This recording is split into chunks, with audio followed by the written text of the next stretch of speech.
Thank you for waiting. I think we'll make a start now. The numbers have been ticking up, but appear to be pausing, so we'll make a go of it. This morning, there are going to be 4 of us giving talks. It's one of our series of webinars, and on the screen now, you have some of the previous webinars that may be of interest to you. Don't worry about taking notes or unless you wish to. The slides and the recordings will all be on Chamber's website by midweek, and everyone taking part or registered to take part in the seminar will be emailed a link so that they can access them. So those are our previous seminars there, and if we can have the next slide, please, John. There are a huge number of planning cases, as you will all be aware. Just checking on Westlaw this morning, I think there have been 14 Court of Appeal cases this year and 48 High Court cases. There may be even more, and 1 Supreme Court case. We can't possibly hope to cover them all in an hour's seminar. So what we've done is seek to identify 4 areas which we consider of particular importance and hopefully assistance to you. On this screen, I've chosen 4 other cases of particular interest that we're not going to cover. Barking and Dagenham, which deals with injunctions, a very recent case which I think is going to the Court of Appeal.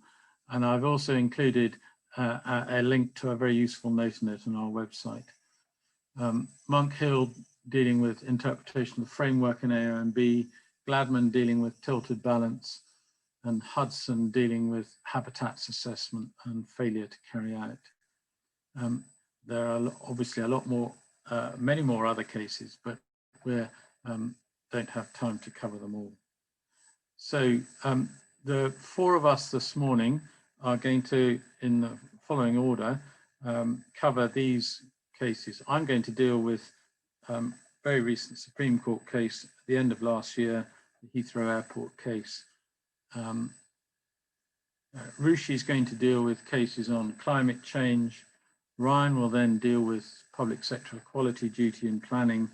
And finally, John will deal with neighbourhood development orders. And we'll run through in that order. Now, if you've got any queries or questions, please use the question and answer function, and hopefully we'll have a short amount of time at the end to deal with any questions that arise. So if we could go on to my first slide, please, John. Friends of the Earth and Plan B and Heathrow Airport. This is a case that reached the Supreme Court following a fairly swift passage through the lower courts. And the reason it reached the Supreme Court was to determine whether or not the approach to the Paris Climate Accord, Paris Agreement, had been properly taken into account, which you may think is of perhaps esoteric interest to those dealing with day-to-day planning law. But hopefully I'll be able to there are at least 3, if not 4, good reasons why this case may be of considerable relevance in day-to-day handling of planning cases. The background was that obviously an increase in airport capacity would lead to substantial increase in carbon dioxide. The Court of Appeal allowed a challenge, dismissed a challenge on many other bases, but allowed it on the basis of failure to have regard to the climate accord. The first basis of the Court of Appeal decision was that the policy, that the climate accord came within policy, or certainly that the government's utterances as to the climate accord came within policy. And their view was that policy was just an ordinary English word to be applied in the ordinary sense in any given context. So the first issue the Supreme Court dealt with was whether the Paris Agreement was government policy. And if it was, it would have to have had regard to it under the Planning Act and give reasons for dealing with it. The So whilst this deals with policy in a specific sense, in my view, the comments of the Supreme Court are of wider applicability. It made it clear there should be clear limits on what statements count as government policy to render them readily identifiable. In most cases, in planning terms, it will come in a document like the framework or whatever, and it will consist of a formal written statement of established policy. In exceptional circumstances, the Supreme Court accepted that you could have policy other than in a formal written statement, provided it was clear, unambiguous, and devoid of relevant qualification, which are the tests for a legitimate expectation arising. The Supreme Court made it clear that it doesn't include inchoate or developing policy or a ratified international treaty, such as the Paris Accord, not implemented in domestic law or a mere policy commitment. So the Paris Agreement was not policy within the terms of the Act, and so did not have to be dealt with specifically in the reasoning. The second matter that the Supreme Court considered was whether there was in taking into account the statutory duty to the Act to act with the objective of achieving sustainable development, the decision maker had to take into account the Paris Accord. And the original allegation was that the Paris Accord had been left out of account. This has been reasonably well travelled area of law. There's a Samuel Smith case, again, which reached the Supreme Court from earlier on last year, which dealt with this matter too. But it's now clear that there are three categories of considerations in terms of material considerations. Those identified expressly or by implication by the statute as material, those expressly identified as not material, and those that a decision maker can have regard if he or she wishes. And it's the last category that will give rise to most dispute. Until recently, it had been thought provided a material consideration provided a consideration was material, simple failure to have regard to it could lead to the challenge, to the decision being quashed if there was a challenge. However, what the Supreme Court has made absolutely clear now, sorry, John, can we go just back one, is that in that last category, a decision maker can decide to have regard to material consideration or not. And there'll only be a flaw if they've let out of account matters so obviously material that they should have been taken into account. And the test of what is so obviously material is Wednesbury irrationality. It's an extremely high test. And so unless a consideration is clearly material, identified as such by statute, or probably in planning policy, in which case it would easily pass this obviously material test, you have to establish that it was Wednesbury unreasonable to leave it out before you can develop a challenge, a successful challenge. And thank you now, John. The Paris Agreement was in category 3. And in fact, in the case, the Secretary of State, at least in the Supreme Court, established that they had taken into account. And the challenge then morphed into a question of whether they should have taken it further into account or given it greater weight. And as all are aware, one thing is certain in planning law, that weight is a matter for the decision taker, subject only to challenge on rationality or Wednesbury unreasonable grounds. The fact that it had been taken into account meant that the court wasn't going to interfere further and say it should have been given greater weight. I think it's a matter Ruchi may come on and deal with in a moment, but the Supreme Court didn't themselves decide whether an unincorporated treaty was so obviously material that it should be taken into account. It didn't need to determine that issue finally. The third matter that the Supreme Court dealt with, again in the context of the Paris Climate Agreement, was a strategic environmental assessment challenge. They endorsed in the background to the case the fact that the adequacy of a report can be cured by steps taken at subsequent stages, so that if, for instance, if you're going through your local plan, it transpires that there's an error in the SEA, that can be cured, provided it's cured before the final decision is taken. In this case, the SEA failed to mention the Paris Agreement, which is how the grounded challenge arose. But the Supreme Court, again confirming previous cases, but endorsing them strongly, said that what information was to be included was for the authority, again subject to not acting Wednesbury unreasonably. So, albeit Brexit has occurred, the European law still applies, but it doesn't appear to be applying a greater standard than that would have existed at common law.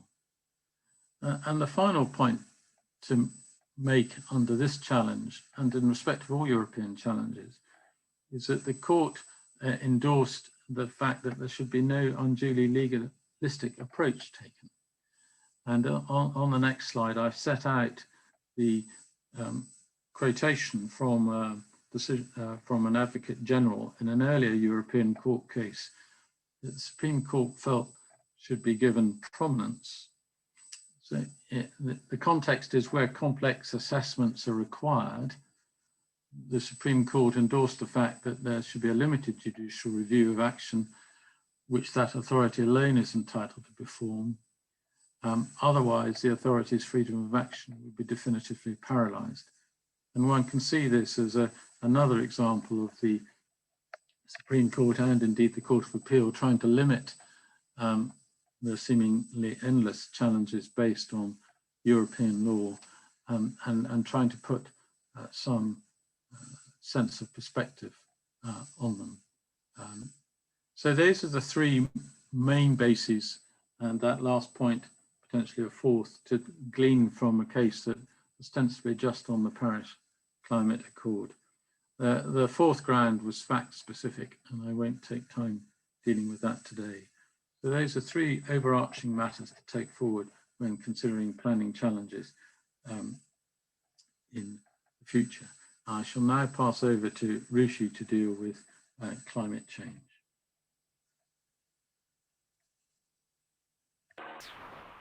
Hi, James. Just as you've passed me kind of ownership of the webinar, sadly, some drilling work has started in Chambers. And if Sam's listening, I wonder if he can just speak to the people to stop it briefly. I'm sorry about that, and hopefully it won't cause too much disturbance. Anyway, thank you, James, for that update. And the Heathrow decision is obviously one of the key climate change cases of the year. And I'm just going to continue with that theme and talk about some of the other recent changes, recent climate change decisions that we've had. Just to say at the outset that it's probably stating the obvious, but climate change considerations are assuming a bigger and bigger role in planning decision-making at all levels. And therefore, it's of no surprise that climate change grounds are increasingly being used as a tool for challenge, both at the inquiry stage and also in the courts. That being said, a lot of this is new, and a lot of this is playing out against the backdrop of sort of ever-changing or evolving government policy. And in that sense, at least, it would be fair to say that we just don't have all the answers yet, despite the very many cases on the subject. So the first case I'm going to look at is the Elliot Smith decision, which was handed down last week. This was a challenge to the government's decision to create the UK emissions trading scheme as a replacement for the UK's participation in the EU emissions trading system following departure from the EU. And The decision was challenged on 2 grounds, but I'm just going to focus on one in particular, and because of the way, really, that it compares to the Supreme Court decision on how the Paris Agreement fits into decision-making at the domestic level. So essentially, the ground of challenge was that the decision had failed to properly account for a material consideration, namely the imperative for urgent action in Article 4.1 of the Paris Agreement. So what was argued was that the government had focused effectively on long-term objectives, but had entirely failed to account for the fact that the Paris Agreement also required urgent short-term action to limit greenhouse gas emissions, and that this was distinct from the longer-term goals. In response, the Secretary of State argued that the aim of Article 4.1 was just part and parcel of the journey to meet the longer term goals, so it was not a separate and distinct element. And I think what's most interesting is really how Mr. Justice Dove dealt with these arguments, which is totally different from the approach taken in the Supreme Court, although the arguments were obviously framed differently in that case. So the starting point here in the decision, and this is the key kind of takeaway, is that actually the Paris Agreement is a material consideration when it comes to decision making, and it did need to be taken into account. And actually that was a position that was sort of common ground amongst all parties, so not much argument was taken up over it. What the High Court then said was that while it was a material consideration, the reality is that the domestic courts are not best placed, and it's not appropriate, rather, for them to resolve definitively the proper interpretation of what is effectively an unincorporated international treaty. And at most, what the courts could assess was whether or not the government's view was one which was tenable. So on the facts before the judge, he was satisfied that an appropriate and tenable understanding of the Paris Agreement had been taken into account. And I think, just picking up from what James had said previously, I think this is a useful case to consider because it does move the argument on from the Heathrow decision and focuses, not on sort of like, should we have taken into account or not, but really kind of focuses instead on the level of scrutiny that the courts will impose once that decision has been made and once the Paris Agreement has been taken into account. Right, so the next case I want to look at is Finch. Finch raises a super interesting issue and one which has very wide ramifications. This was a challenge to the grant of permission to retain existing wells and to drill 4 additional wells to produce hydrocarbons over what would be a 25-year period. Now, the central issue in the challenge was whether, under the EIA regulations, developers are required to assess greenhouse gas emissions from the use of the end product. So in this case, that would be the greenhouse gas that would be emitted when the crude oil produced from the site was eventually, down the line, used by consumers. So, for example, as a fuel for motor vehicles. Now, this is quite a sort of, for the UK courts at least, quite a radical argument. And the High Court's answer, in short, was a firm no. In the judge's view, the fact that environmental effects of consuming an end product will inevitably flow from the development was just not sufficient to bring it within the regulations. And rather, the focus needed to be on the effects of the development itself. Now, the judge acknowledged that, of course, the regulations require an assessment also of indirect effects. But what the judge said was that these captured less immediate consequences, but they still needed to arise from the development itself, and they couldn't be entirely open-ended so as to include, as was argued here, emissions from the downstream combustion of refined oil products. I think in practice, it's obviously not a very clear-cut line as to which indirects fall within the regs and which effects are so remote that they just don't need to be taken into account. But in any event, given the significant impact this issue will have for all kinds of future development, it's perhaps unsurprising that the Court of Appeal has in fact granted permission, and the case is due to be heard in November this year. So certainly watch this space. That brings me on to my third case, which is the Client Earth Court of Appeal decision from a few months ago. This challenge was brought against the grant of a development consent order for 2 gas-fired generating units at the Drax Power Station in North Yorkshire.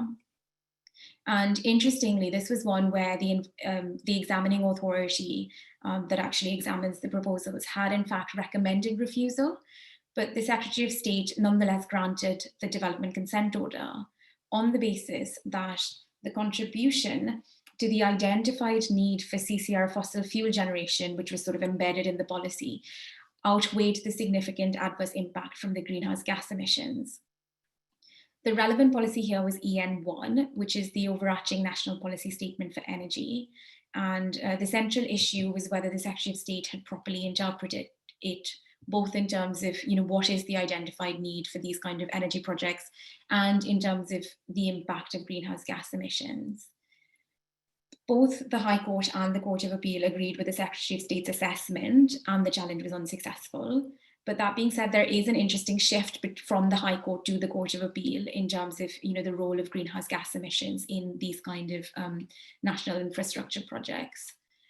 So taking a step back, when this was in the High Court, Mr. Justice Holgate had ruled that while the national policy statements did not preclude the possibility of greenhouse gas emissions being given greater weight in the balancing exercise, those emissions on themselves could never be treated as a freestanding reason for refusing a project.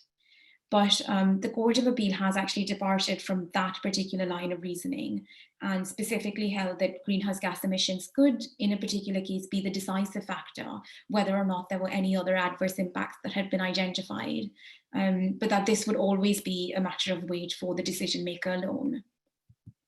As James has already flagged, matters of weight and planning judgment are obviously only subject to rationality challenges, but I still think this is quite an important sort of shift in how the courts are viewing the impact of greenhouse gas emissions on in the balancing exercise, and it's quite a shift from the very sort of reluctant attitude that was taken in the High Court.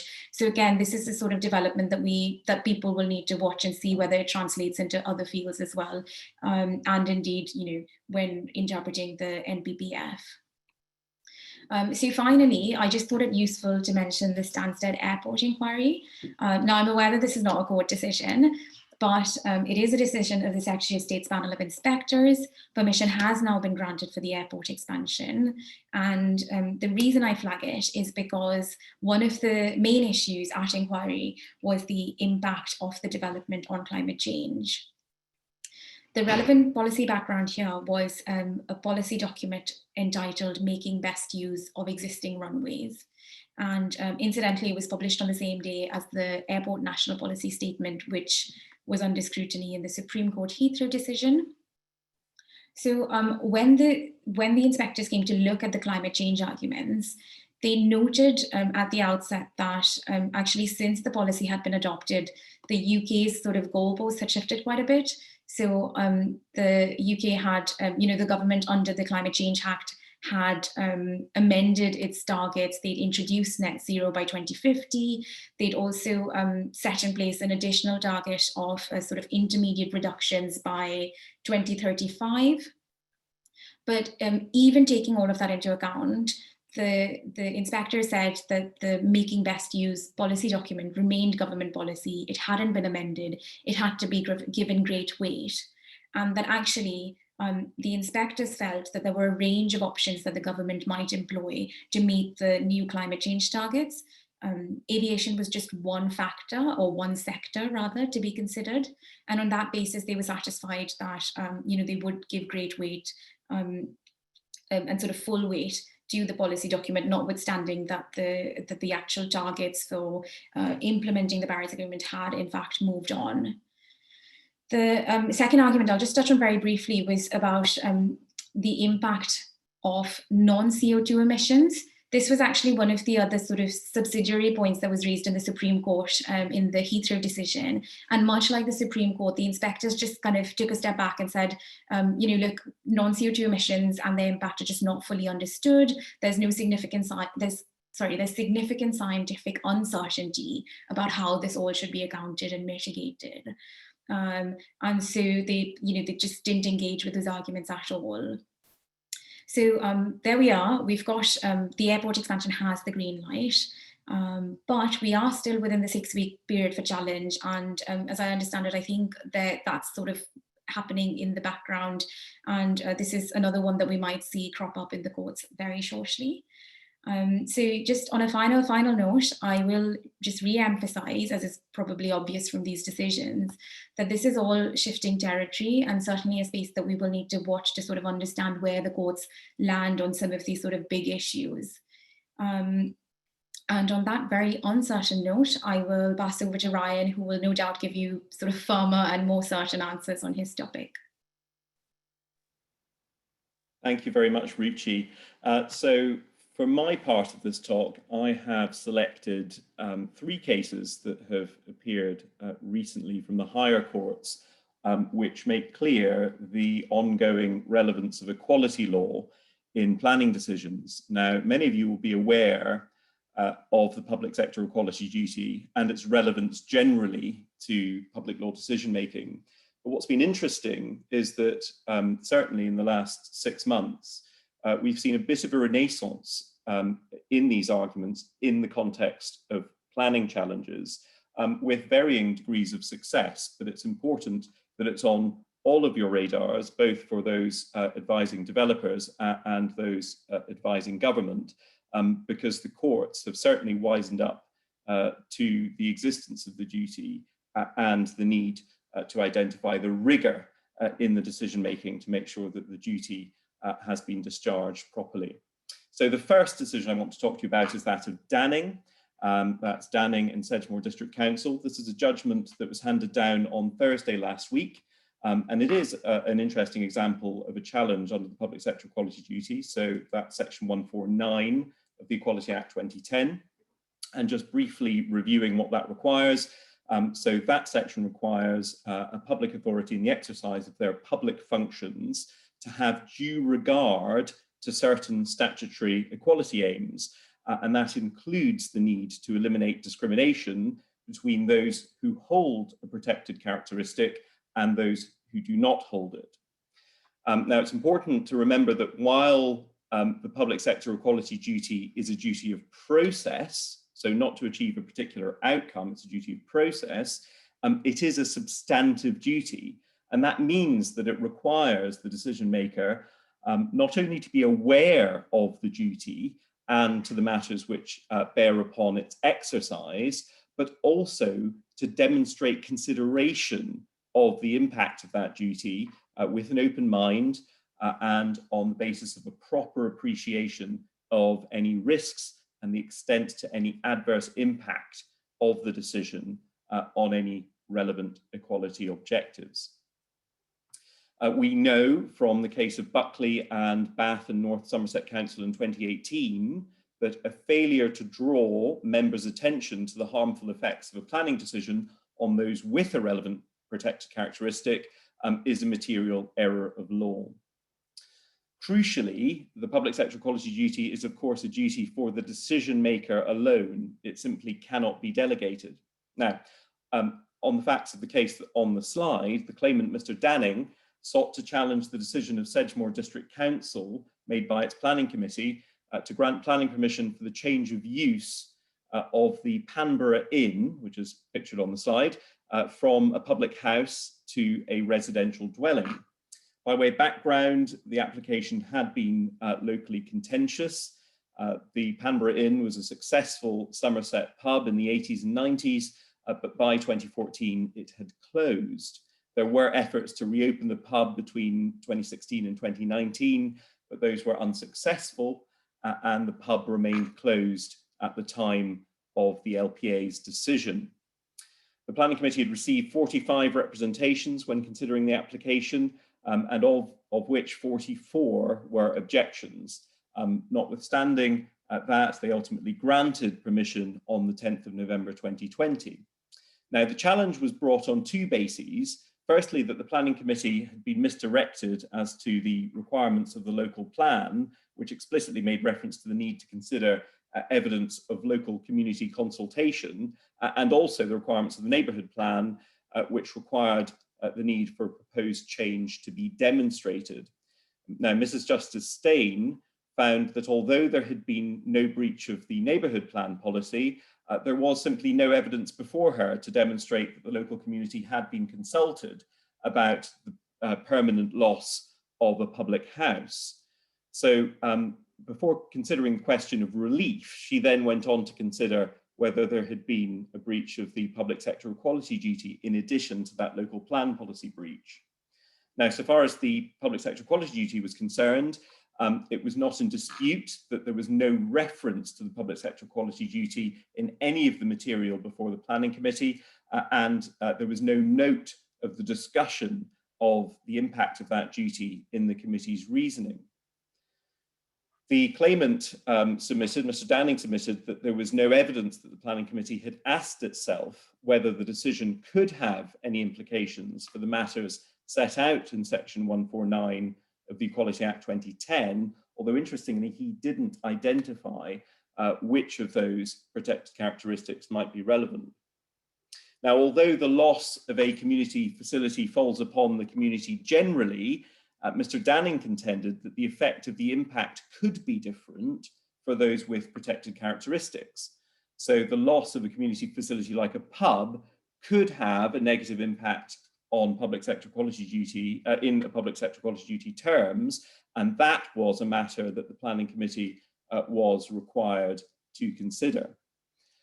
The local planning authority argued that the question about whether there was any impact on public sector equality duty, the equality aims, adverse or beneficial, was obviously no, and that was because the Panborough Inn was already a closed public space and had been since 2014. So the application for a change of use did not affect the public's lack of access to that building, and the council argued that the change of use to a residential use was incapable of having any impact on those with a relevant protected characteristic as a result. They also, interestingly, relied on a witness statement from a local authority officer who had prepared the report to committee, and that officer was emphasising that despite the lack of explicit reference to the public sector equality duty within the committee's consideration, that he had had due regard to the public sector equality duty in making his recommendation that planning permission should be granted. Now, of course, as you might expect, Mr. Danning objected to the reliance of that sort of ex post facto justification and pointed to the judgment of Mr. Justice Green in Timmins that the court will be extremely reluctant to accept this sort of ex post facto explanation and justification. And equally unsurprisingly, Mrs. Justice Steyn gave the whole argument of ex post facto evidence short shrift. These were very much considerations that she considered had to be engaged with at the time that the decision was taken. And she placed a great deal of emphasis on the fact that there was simply no contemporaneous documents placed before the planning committee that engaged with these considerations. So the witness statement was effectively ruled inadmissible. The court then turned to consider the question of section 31(2)(a) and whether it would be highly likely that the committee would have come to the same conclusion if they had taken into account the public sector equality duty considerations. And essentially, the point of that section, as you all know, is that even if there's a flaw in the formal decision-making process, which might render the decision unlawful, the High Court will simply refuse to exercise relief if there would be no point in remitting it, because the same conclusion would highly likely have been reached, even if the substantive duty had been taken into account. Now, the interesting point about this decision is that Mrs. Justice Steyn said that if the failure had been a failure of the public sector equality duty alone, then she was satisfied on the basis of the evidence before her and the evidence that had been before the committee that even if they had asked themselves the right questions about whether the duty had been engaged and how the duty impacted on its decision, that their decision was very likely to be the same. The fact that the planning committee had found that the pub was financially unviable and that the public continued to have no access to the pub meant that any discernible equality impact would probably have been considered negligible by the committee. But because the court also found that in addition to the PSED breach, that the council had also failed to properly engage with its local plan policy and identify evidence of community consultation, that the section 31(2)(a) threshold was not met. And indeed, there was a possibility of a different outcome were the matter to be remitted. So as a result, she quashed the decision on that basis. And the case is a useful reminder about how even when finding that a decision maker had unlawfully considered the public sector equality duty won't necessarily be fatal to a decision because of the existence of section 31(2)(a). It may be used in conjunction with other successful grounds to effectively tip the balance when considering that highly likely threshold. So that's the first case of Danning. Moving to my second case of United Trade Action Group and Transport for London, this is another successful public sector equality duty challenge decided earlier this year. And that case concerned a challenge brought by claimants who were trade bodies representing the interests of black cab drivers to a number of restrictions that I'm sure all of you have noticed on the roads that have been brought in response to the COVID-19 pandemic, which effectively seek to restrict motor vehicular traffic and aim to facilitate more walking and cycling and more dedicated road space for pedestrians and cyclists. Now, one such restriction is known as the A10 order in the City of London, which is a temporary measure restricting motor vehicles other than buses from travelling along the A10 at Bishopsgate and Gracechurch Street in the City of London between 7 AM and 7 PM on weekdays. Now, the claimants in this case challenged that the London street space plan and the interim guidance to boroughs was not compliant with the public sector equality duty, that there was simply no evidence that that duty had been properly discharged. The main ground related to whether the Mayor of London had failed to have regard to relevant considerations in distinguishing taxis from general traffic when making the order, but the claimants also argued that TfL and the Mayor of London failed to comply with the public sector equality duty. So the first public sector equality duty was in relation to the street space guidance and the street space plan itself, which had been issued to all traffic authorities in London. Now, the guidance recited the statutory requirements of the public sector equality duty and added this, that officers should ensure that all impacts on protected characteristics will be considered at every stage of the programme. The creation of an inclusive environment is one of the key design considerations of projects, and it is expected that the overall effect on equality target groups will be positive. So the position of Transport for London was that the guidance was therefore PSED compliant because it brought the attention of all decision makers to the need to comply with the public sector equality duty. Now, that approach was given short shrift, whilst acknowledging that there was no statutory requirement to complete an equality impact assessment before drawing up the street space plan or guidance. The court rejected the submission that the reference that I've just read out was sufficient to discharge the public sector equality duty. It effectively sought to place the duty on the individual decision makers without grappling with the issue of whether the duty was engaged at the time the plan was formulated or the guidance written. So it wasn't good enough to shift the focus to the decision. The fact that a plan had been formulated which sought to limit vehicular traffic on busy streets without having regard to public sector equality duty considerations was a serious breach of Section 149 of the Equality Act 2010. The duty should have been applied at the point of formulating the policy and the guidance, not put further down the road, but further downstream on decision makers. Then in relation to the specific A10 order, so distinct from the policy guidance or the streets-based plan, Transport for London did carry out an equality impact assessment. A number of negative impacts were identified. For example, it was stated that the Bishopsgate closure would impact on those who required dropping off close to their destination or door-to-door travel, and then identified mitigation, which would be that passengers would be dropped off on a side street closest to their destination. But the mere existence of that impact assessment and the mere analysis that I've just outlined wasn't sufficient, the court held, because it wouldn't assist those, in the example I've just given, of those who were incapable by virtue of their age or disability from completing that final element of the journey on foot, that is, from wherever they were dropped off to their destination, which is what the effect of the order would be. And the fact that the implementation or explanation column within the equality impact assessment was left blank was described by the court as an unacceptable omission.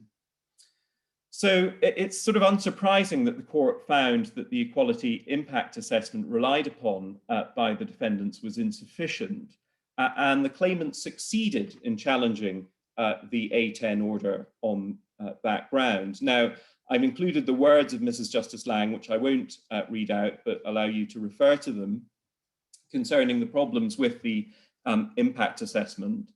But the takeaway from this is that the mere act of carrying out an assessment isn't necessarily sufficient. Decision makers have to grapple with the content of that assessment so that they demonstrate that due regard has been had to the Section 149 aims.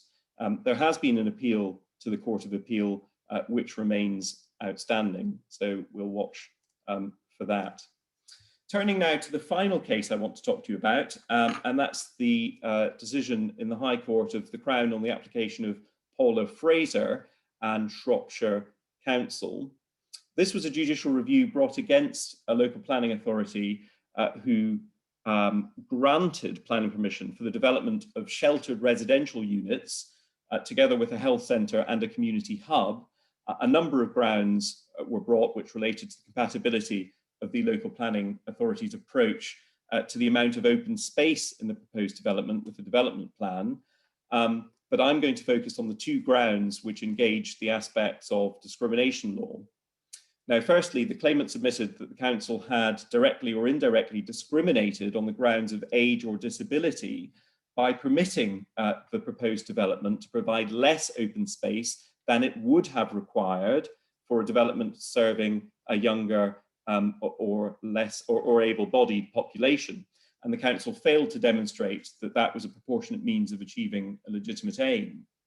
But that argument failed on the facts because the council did not permit, in fact, the proposed development to provide less open space than it would have done for a younger or able-bodied population. It was clear that the officers and the members had concluded that the open space provision was considered acceptable regardless of the protected characteristics of the intended occupants of the scheme. And the officers' report explicitly stated that the proposal was acceptable irrespective of whether this was for those in extra care or for the public at large. And as a result, the challenge based on the contention that there was discrimination in accepting such open space on grounds of age or disability was not satisfied.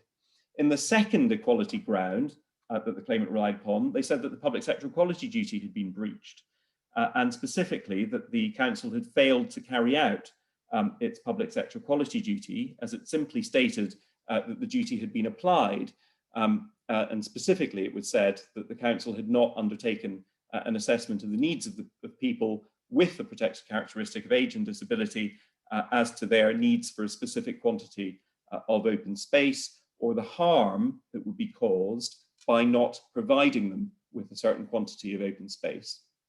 The council and the developer submitted that the public sector equality duty was simply not engaged at all because the council was considering a scheme for specialist housing provision and residents were being considered as individuals with extra care needs rather than on account of their age or disability. Despite the ingenious nature of that argument, the Deputy High Court judge again gave that short shrift This was a scheme where there was a minimum age limit.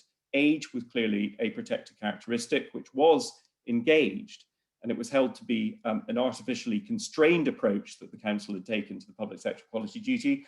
Just because some of the residents would not have been disabled ones doesn't mean that the council's duty to consider the statutory equality aims suddenly evaporated. But on the facts of the case, the High Court was satisfied that the public sector equality duty was just about performed because members had turned their mind specifically to the question of the duty, and they were aware of the statutory duties. That was clear from their decision making. And the council concluded that while the quantum of open space provided was less than that which was required by policy, the quality of that open space was an overall benefit. And as a result, so far as prospective residents were concerned with protected characteristics, they suffered no disadvantage. So those are the three cases I wanted to talk to you about. And I'll now hand over to the second most glamorous man in chambers, my lovely colleague, John Fitzsimons. Thank you, Ryan, for that lovely introduction. I'm going to talk to you about neighbourhood planning, and I know some eyes slightly glaze over at the mention of neighbourhood development plans and orders, but they really shouldn't, because we're seeing more and more local bodies introducing neighbourhood plans up and down the country, and these are setting important strategic directions for housing allocations and other planning matters in local areas. And of course, in respect of neighbourhood development orders, they can be used to grant planning permission for a very wide range of developments, including building operations such as housing, material changes of use, and engineering operations. And really the only type of development excluded in respect of neighbourhood development orders are things like minerals and waste development, nationally significant infrastructure projects, and anything requiring EIA. So neighbourhood planning is becoming more and more of an important thing in the landscape of planning. And that's why I want to talk to you about the Field Coast Farms Field Borough Council decision of the Supreme Court, which was handed down in May 2021, not least because myself and Estelle Dehaan were instructed in it. And the case concerned the short interpretation, or rather the short point on the interpretation and the effect of Section 61N of the Town and Country Planning Act. And what that does is it provides for legal challenges to be brought against neighbourhood development plans and neighbourhood development orders. And I've paraphrased there in that slide what Section 61N says. And in effect, it allows three gateways for challenging neighbourhood development plans and orders at the back end of the process for making them. Subparagraph 1 there allows for challenges to the final plan or order. Subparagraph 2 allows for challenges to stage 5 of that process, which will be the examiner's report. And subparagraph 3 allows for challenges to the referendum, which has to be held in respect of them. And of course, all of those challenges have to be brought by way of judicial review, and they have to be brought 6 weeks after the relevant decision was made. So what the Supreme Court had to decide in this case was it had to consider whether Section 61 precludes challenges to plans or orders when they are finally made, if such challenges could have been brought at an earlier stage in the examination and administrative process. And its answer to that question was ultimately yes, and we'll just look at some of the reasons. Before I do, in terms of the background of that case, the challenge in this case was brought under Section 61N1. So that's the final stage when the neighbourhood plan was finally made. And it was made by, if anyone can recognise that photo, St Anne's on the Sea Town Council. So the plan was made finally, and a challenge was brought to that plan. And the substance of the challenge, however, related to the stage 5 stage of the plan making process, so the examiner's report. Now, the High Court accepted that the grounds of challenge were arguable and that permission should be granted, but there was a preliminary issue which it considered, which was whether the claim was actually brought out of time, because the claim could have been brought to the stage 5 matter and instead was brought at the final stage when the plan was made. And the High Court and the Court of Appeal both held that the claim should have been brought at the earlier stage, and Section 61N precluded it from being brought at the later stage. So Lord Briggs and Lord Sales wrote the judgment for the Supreme Court, with which the rest of the court agreed. And the court noted as a starting point that Section 61N is not a complete and exclusive code for all public law challenges which can be made to the process leading to the making of a neighbourhood development plan or order. And that's because Section 61N only deals with those final stages, 5, 6, and that final order making, or stage 7 of the plan or order making process. And so outside of those steps, the court observed that the general law would in principle have permitted a public law challenge to any acts or omissions said to be unlawful at earlier stages of the neighbourhood development plan process. And that's an important observation from the Supreme Court, because it in effect disagrees with what the Court of Appeal said, because the Court of Appeal described Section 61N as a complete and exclusive code. Turning to Section 61N itself, the court's view was that the only purpose ascertainable from Section 61N is to subject the particular rights in question, the rights of challenge, to twin conditions, namely that they be brought by way of judicial review and commenced within a rigid, non-extendable 6-week time limit from the time the right of challenge arises. And in the court's view, that was the plain meaning of the phrase only if, which is included in each of the subsections in Section 61N. And so the court concluded that the Section 61N is really entirely restrictive, and what the High Court, in considering permission applications, should be considering is 3 questions. First, does the challenge question a decision or something relating to a referendum within stages 5, 6, or 7 of the process? If so, has the claim been made by way of judicial review? And if so, has the claim form been filed within the specified time period? Now, what the appellant argued was that the restrictive construction of Section 61N would result in difficulties from a good administration perspective, because it would involve a detailed dissection of a claim for judicial review at an early stage of proceedings, simply to find out whether it or part of it was or was not time barred. So in effect, it arguably results in a multiplicity of suit, because you'd have to bring a multi-headed challenge if you had challenges to stage 5 of the process, stage 6 of the process, and indeed stage 7 of the process. Because otherwise it would be impossible to secure the requisite relief. It may also require parties to bring injunctive relief proceedings, as in fact the courts have seen in the Loch Eilert High Court and Court of Appeal decisions of last year, in order to stop the plan proceeding to the next stage if you're bringing a challenge in respect of an earlier stage.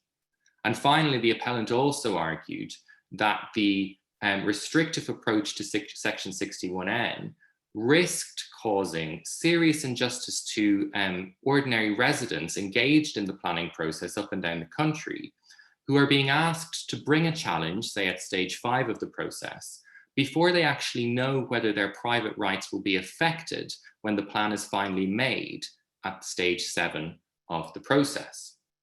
And in answer to these difficulties, the court observed first that, look, the High Court regularly screens cases at permission stage. Case management can deal with the issue of the potential for there being a number of cases and the potential for injunctive relief being required.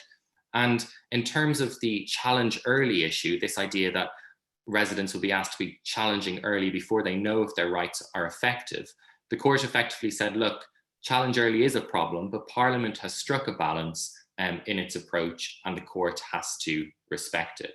So the appeal was ultimately dismissed, and there's just a number of practical implications to draw depending on how you act in these types of cases. If you're a local authority, I think the first thing you need to be thinking about if there's any challenge to a neighbourhood development plan or order is you should be astute to ensure that as a preliminary step, you consider whether a challenge has been brought on time as a first step. Similarly, if you're a challenger, You need to be taking very timely legal advice when a potential challenge may arise, and then acting quite swiftly after the crucial steps in the plan or order making process are taken. Because of course, if you don't, what the Supreme Court has effectively said is you're out of time. In terms of those bringing challenges, they may also wish to consider injunctive relief, which, as I said, was used in the Loch Eilert case in 2020, in order to halt the plan or order making process in its tracks. And finally, I'd just note that it is still possible to challenge at the end of the plan making process in certain circumstances involving retained EU obligations or convention rights, because a local authority has to reconsider those issues at the final stage. So if there's any challenges to those issues that might have arisen earlier, such challenges can still be brought at the final stage because there's that reconsideration point, which effectively sets the clock ticking again. So important there in respect to neighbourhood plans and orders, because of course it's out of step with how we usually understand challenges to things like planning permission. We always challenge the planning permission when it's finally made, or a local development order, for example, which again, challenge at the final stage, or a local plan, challenge at the final stage when the local plan is made. Here, neighbourhood development plans and orders, we need to challenge when the grounds of challenge first arise. Finally, then, I just want to draw your attention to the CPRE Kent case. And this is a case that's also before the Supreme Court. It's awaiting judgment, and I assume judgment will be handed down imminently, because the case took place in January 2021 and only lasted just over half a day. And here it's the issue of costs in statutory and judicial review cases. And effectively the question for the court is whether a claimant in statutory and judicial review cases who is unsuccessful at the permission stage should be liable for the costs of multiple parties, including respondents and interested parties. And of course, that question arises because, as many of you will be aware, the current practice of the planning court is that an interested party and a respondent can, in principle at least, both recover their costs at permission stage. And so in this case, effectively what happened was the appellants brought a JR, permission was refused, they got their usual Aarhus Convention cost cap, but were ordered to pay both the respondents and the interested parties' costs up to a total of £10,000, and they've challenged that order. And of course, the Supreme Court's decision on this question will inevitably have implications on judicial review and statutory review proceedings, because if they find for the appellants, it'll undoubtedly mean that local groups, residents' associations, and the like, who often run planning challenges really on a shoestring, will potentially face a lesser costs risk when considering whether to embark on litigation. And that in turn may well have implications in respect of the number of those types of cases that are being brought before the courts. So that's a wait and see case. It'll be important, obviously, for those of you involved in planning litigation, because you'll want to, if you're for a developer or for a local authority, to be relying on it.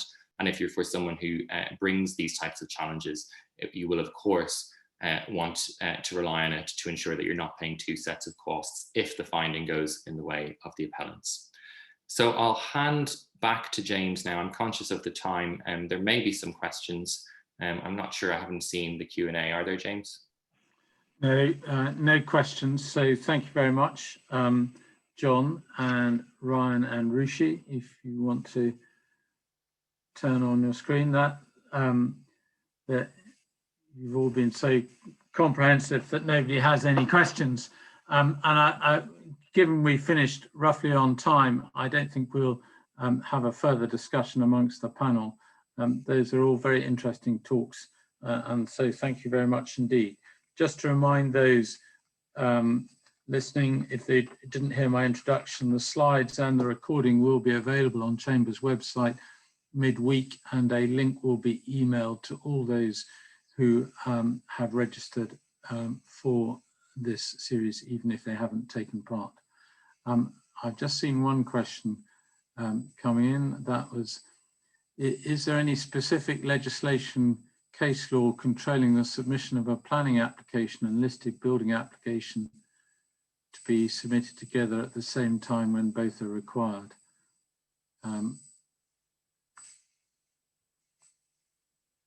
My understanding would be no, there isn't, but happy if anyone else on the panel wishes to put a different perspective or a gloss on that perspective. No?